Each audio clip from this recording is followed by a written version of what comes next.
우리는 태어나면서부터 나라는 이름표를 달고 살아갑니다. 주민등록증에도, 여권에도, 학교 명부에도 늘 당연하듯 붙어 있는 이름. 그리고 그 이름에 따라 성격이 있고, 취향이 있고 감정이 있습니다. 그래서 우리는 이렇게 믿습니다. 이 몸이 나다. 이 마음이 나다. 내가 느끼는 감정이 곧 나다. 하지만 부처님께서는 이 믿음을 가만히 뒤흔드셨습니다. 부처님께서 하신 말씀 가운데 이런 구절이 있습니다. 이것은 내 것이 아니요. 이것은 내가 아니요. 이것은 나의 자아가 아니다. 무아상경. 처음 이 말을 들으면 어리둥절합니다. 아니, 이 몸이 내가 아니라니. 내가 지금 생각하는 이 마음이 나랑 다르다니. 그렇다면 나는 도대체 누구란 말일까요? 우리가 나라고 부르는 것은 사실 5가지 요소, 즉 오온의 모임입니다. 형태, 느낌, 인식, 의지작용, 의식, 이것들은 서로 얽히고 흘러가며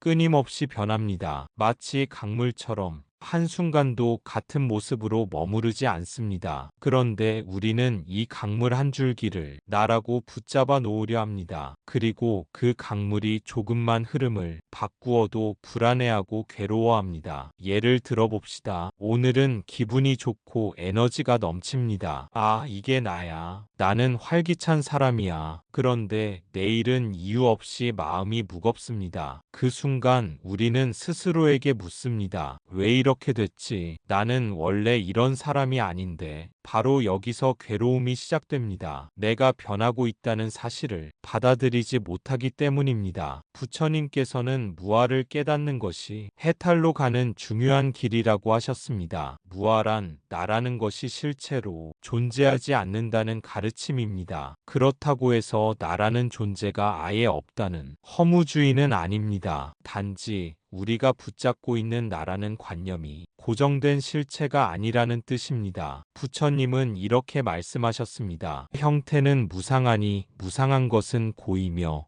고인 것은 나가 아니다. 그렇다면 무아는 우리 삶에 어떤 숙제를 던질까요? 첫 번째는 집착에서 자유로워지는 숙제입니다. 우리는 나의 것이라는 집착 때문에 괴로움을 느낍니다. 나의 물건, 나의 명예, 나의 사람, 그중 하나라도 잃게 되면 마음이 무너집니다. 하지만 이것들이 본래 나가 아니라는 사실을 깊이 이해한다면 이름의 고통은 한결 가벼워집니다. 그렇기에 무아의 이해는 단순히 생각을 바꾸는 것이 아니라 삶의 태도 전체를 바꾸는 일입니다. 집착이 줄어든다는 것은 단지 물건이나 사람을 잃었을 때 슬픔이 덜하다는 의미만이 아닙니다. 그것은 일상의 선택과 행동에도 큰 변화를 가져옵니다. 예를 들어, 내가 애써 이룬 성취를 누군가가 알아주지 않더라도 그 성취를 나의 가치와 동일시하지 않는다면 마음이 크게 흔들리지 않습니다. 또한 누군가 내 물건을 부러워하거나 빼앗으려 해도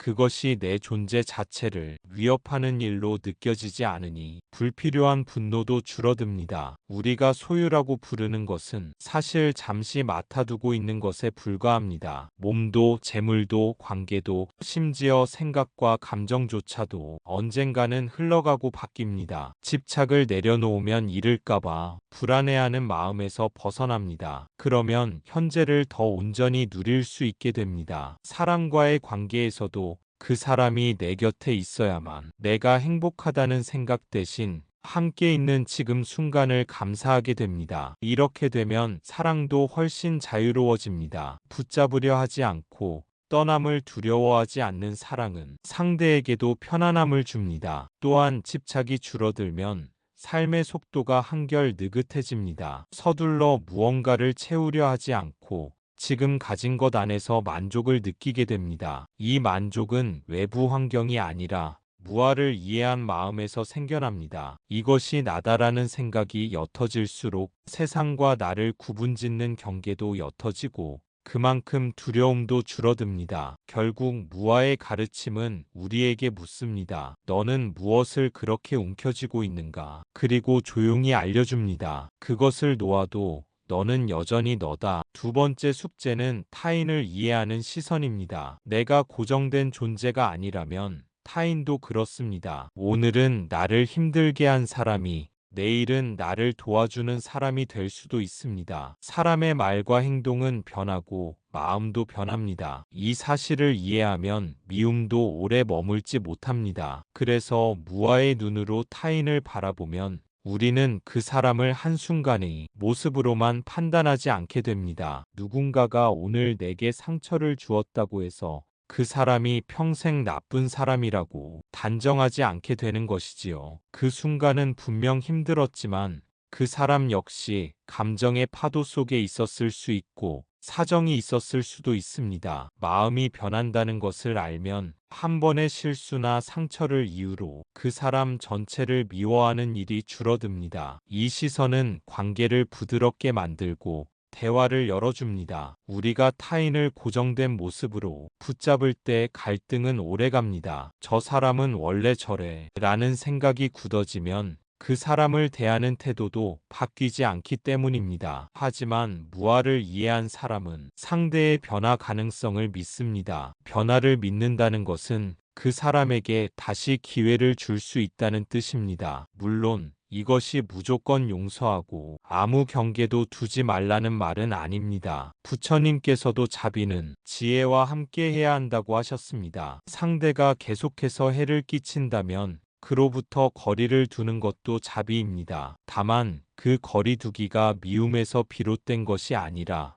서로의 평화를 위한 선택이 될 수 있는 것이지요. 타인을 이해하는 시선은 결국 나를 위한 길이기도 합니다. 미움과 원망은 마음속에 무거운 짐처럼 남아 나를 괴롭힙니다. 하지만 그 사람이 변할 수 있다는 가능성을 받아들이면 그 짐을 조금은 내려놓게 됩니다. 그 순간 마음에 빈자리가 생기고 그 자리에 평온이 들어옵니다. 무아의 가르침은 우리에게 이렇게 속삭입니다. 그 사람도 변하고 너도 변한다. 그러니 오늘의 미움이 내일의 평화로 바뀔 수 있다. 이 깨달음이 관계 속에서의 두려움과 경직을 풀어주고 서로를 향한 길을 조금 더 넓혀줍니다. 생활 속에서 무아를 실천하는 방법은 의외로 단순합니다. 첫째, 감정을 관찰하기. 감정이 올라올 때 이것은 나다라고 말하지 않고 이것은 내 안에 일어난 하나의 감정이다라고 바라봅니다. 분노, 슬픔,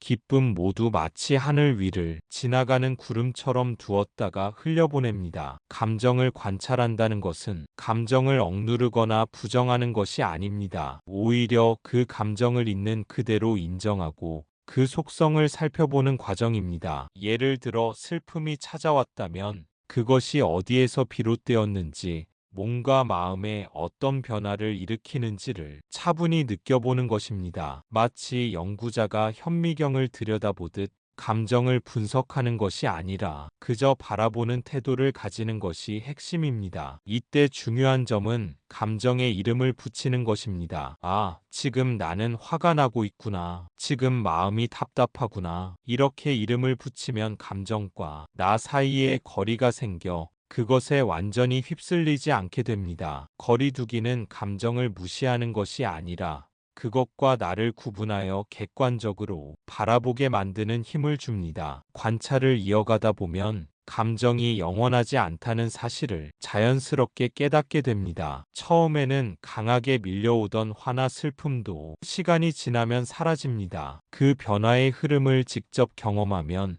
감정이 올라올 때마다 이것도 곧 지나갈 것이다라는 믿음을 갖게 됩니다. 이 믿음이 생기면 감정이 나를 압도하는 시간이 점점 짧아집니다. 또한 감정을 관찰하면 감정의 뿌리를 더 쉽게 찾을 수 있습니다. 화를 냈지만 사실은 인정받지 못했다는 서운함에서 비롯되었을 수 있고, 불안했지만 그 안에는 미래에 대한 막연한 두려움이 숨어 있을 수 있습니다. 이렇게 뿌리를 이해하면 감정의 표면적인 반응보다 더 깊은 차원에서 자신을 다스릴 수 있게 됩니다. 결국 감정을 관찰하는 것은 순간순간 마음의 거울을 닦는 일과 같습니다. 거울이 깨끗해질수록 우리는 왜 그런 감정이 생겼는지를 더 선명하게 보고 거기에 매이지 않을 힘을 얻게 됩니다. 이 힘은 단순히 기분을 다스리는 것을 넘어 삶의 모든 관계와 선택에 더 넓고 깊은 시야를 열어줍니다. 둘째, 관계에서 내 것 내려놓기. 대화를 할 때 내 의견이 무조건 옳다는 생각을 잠시 내려놓아 봅니다. 그 순간 관계의 긴장은 놀랍게도 줄어듭니다. 관계에서 내 것을 내려놓는다는 것은 단순히 양보하거나 침묵하는 것이 아닙니다. 그보다는 내 생각이 곧 나 자신이라는 동일시에서 잠시 벗어나는 연습입니다. 우리는 종종 의견이 부정당하면 내 존재가 부정당한 것처럼 느끼고 방어적으로 변합니다. 하지만 의견은 생각의 산물일 뿐,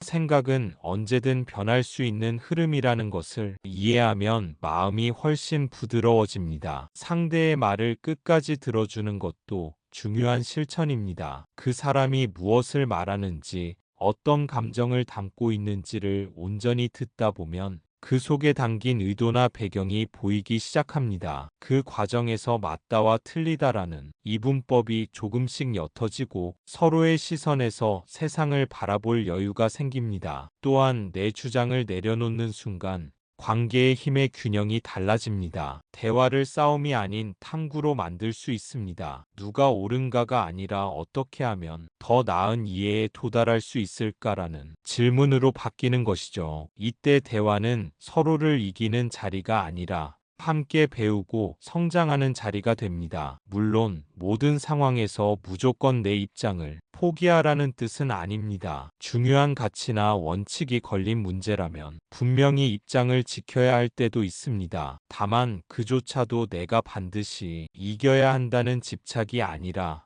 상대방을 존중하면서 의견을 나누는 방식으로 할 수 있습니다. 관계 속에서 내 것을 내려놓으면 마음의 공간이 넓어집니다. 그 공간 속에 상대의 생각, 감정, 그리고 변화를 담을 수 있게 됩니다. 결국 이 연습은 관계를 더 깊고 유연하게 만들고 불필요한 갈등을 줄이며 서로에게 더 많은 신뢰를 심어주는 길이 됩니다. 셋째, 호흡 수행. 호흡이 들어오고 나가는 것을 지켜보며 나라는 생각에서 한 발 물러나 마음을 고요하게 합니다. 그 고요 속에서 우리는 내가 아닌 것들이 나라고 착각했던 흔적들을 발견하게 됩니다. 호흡 수행은 가장 기본적이면서도 강력한 무아 실천법입니다. 우리가 숨을 들이쉬고 내쉬는 그 단순한 과정에 집중할 때 마음은 자연스럽게 현재에 머물게 됩니다. 평소에는 생각과 감정에 휩싸여 끊임없이 움직이는 마음이 호흡을 따라가며 잠시 멈추고 고요해지는 것입니다. 이때 중요한 점은 호흡에 대해 어떠한 판단도 하지 않는 것입니다. 이 호흡이 좋다, 나쁘다라는 생각을 붙이지 않고 그저 있는 그대로 받아들이는 태도가 필요합니다. 호흡이 깊고 편안할 때도 가볍고 빠를 때도 그 흐름을 그대로 바라봅니다. 그 과정에서 마음은 어느새 나라는 고정된 존재에서 벗어나 변화무쌍한 현상의 한 부분임을 조금씩 깨닫게 됩니다. 호흡 수행을 하다 보면 나를 나라고 생각하게 만든 여러 생각과 감정들이 파도처럼 밀려왔다가 사라지는 것을 경험할 수 있습니다. 그 생각과 감정이 나 자신이 아니라 일시적으로 떠오르는 마음의 흐름이라는 사실이 분명해집니다. 이 깨달음은 우리에게 자유를 가져다 줍니다. 왜냐하면 나라는 존재에 집착하는 마음이 줄어들수록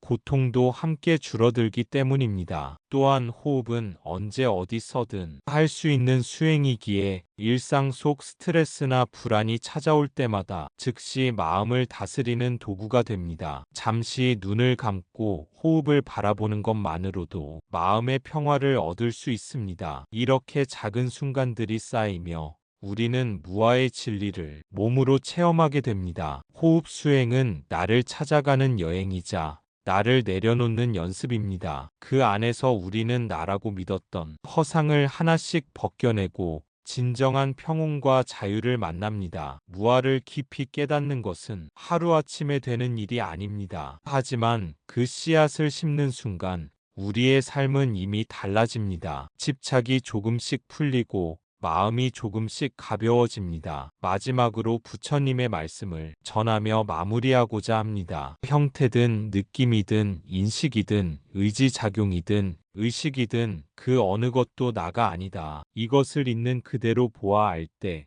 마음은 집착에서 벗어나 평안해진다. 나무 아미타불 관세음보살, 나라는 이름표를 잠시 내려놓아 보십시오. 그 순간 우리는 훨씬 더 자유롭게 웃고 더 깊이 사랑할 수 있습니다. 무아는 나를 없애는 가르침이 아니라 진짜 나답게 살게 하는 지혜입니다. 감사합니다. 구독과 좋아요는 저에게 큰 힘이 됩니다.